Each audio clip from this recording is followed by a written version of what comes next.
Kidnap হলো ইন্দ্রাণী গাঙ্গুলি। শর্ত একটাই, কুসুমের মৃতদেহ দিলেই নাকি মিলবে ইন্দ্রাণী গাঙ্গুলির মুক্তি। হ্যাঁ বন্ধুরা, এমনই একটা পর্ব দেখতে পারবো আমরা আগামী পর্বে। পুরোটা জানতে ভিডিওটিতে লাইক দিয়ে চ্যানেলটা সাবস্ক্রাইব করে দেখতে থাকুন। কুসুম সিরিয়ালের আগামী পর্ব হতে চলেছে একটা রোমহর্ষক পর্ব, মানে যাকে বলে একটা ভয়াবহ পর্ব।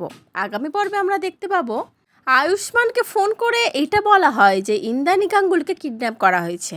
ইন্দ্রাণী গাঙ্গুলিকে ফিরিয়ে পেতে হলে একটাই শর্ত, মুক্তিপণ হিসেবে কুসুমের মৃতদেহ তাদেরকে দিতে হবে। আর অন্যদিকে আমরা দেখতে পাই ঈশান অনুশ্রীকে ফোন করে এটা জানালেই অনুশ্রী আয়ুষের কাছে পুরো ছুটে আসে। আর অনুশ্রী আয়ুষকে কিছু বলার আগেই আয়ুষ অনুশ্রীকে বলে, আমাকে ফোন করা হয়েছিল, মাকে কিডন্যাপ করা হয়েছে, আর মাকে ফিরিয়ে আনতে হলে একটাই শর্ত দিয়েছে, কুসুমের মৃতদেহ ওদেরকে পাঠাতে হবে। আর সাথে সাথে অনুশ্রী তো পুরো চমকে ওঠে।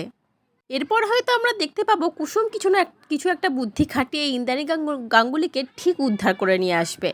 আর ইন্দ্রাণী গাঙ্গুলির সাথে কুসুমের সম্পর্কটাও ভালো হয়ে যাবে, কুসুমের উপরে খুব খুশিও হয়ে উঠবে।